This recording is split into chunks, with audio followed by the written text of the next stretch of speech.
After inheriting $30 million, I pretended to be dying and watched my family reveal their true faces. My wife screamed. My mother hung up. But my brother did something that haunts me forever. The lawyer read my grandmother's will in a conference room that smelled like old leather and disappointment. $30 million, split between me and my 3 siblings, except there was a clause. If any heir died within the first year, their portion would be redistributed among the survivors. My siblings' eyes flickered toward me like hungry wolves. I'm the youngest, the artist, the one they call unsuccessful. That night, I discovered my wife Googling life insurance policies. She'd left the browser history intact, like she wanted me to see. The next morning, I made a decision that would expose everyone I trusted. I created a fake medical report. Terminal brain tumor, 6 months to live. Posted it everywhere, except social media. Then I waited. First reaction, my wife Jessica, pediatric surgeon, saves children for a living. We need to maximize your life insurance before diagnosis becomes official. I've already called 3 companies. She'd drawn up separation papers. For tax purposes, she explained. I'll still take care of you. She moved into the guest room that night. My brother Michael called within hours. VP at Goldman Sachs, drives a McLaren. Hey buddy, heard about your situation. Tragic, really tragic. Listen, if you need someone to manage your inheritance before,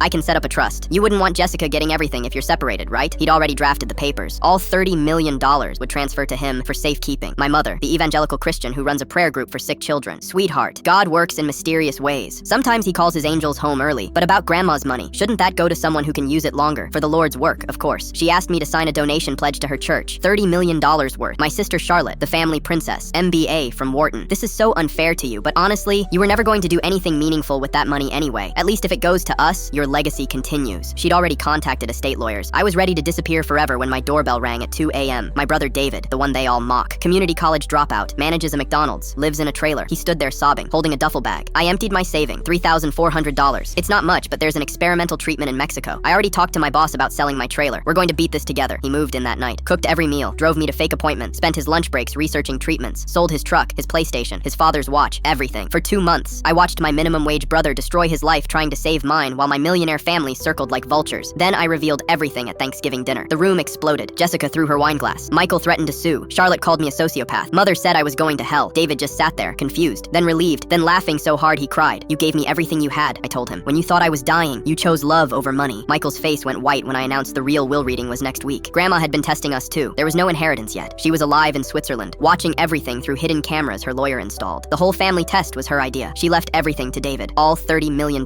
Michael contested for 3 years, lost. Jessica tried to claim emotional damage, lost. Charlotte wrote a tell-all book, it flopped. Mother's church investigated her for fraud. She fled to Arizona. David bought a modest house next to mine. Still works at McDonald's because someone needs to stay humble in this family. He paid for my real medical issue though. The therapy I needed after discovering my entire family would have celebrated my death. Last week, my grandmother finally passed. She left me a letter. Pain reveals truth, but love reveals character. David named his first son after me. My ex-family wasn't invited to the baptism. Blood makes you related. Loyalty makes you family.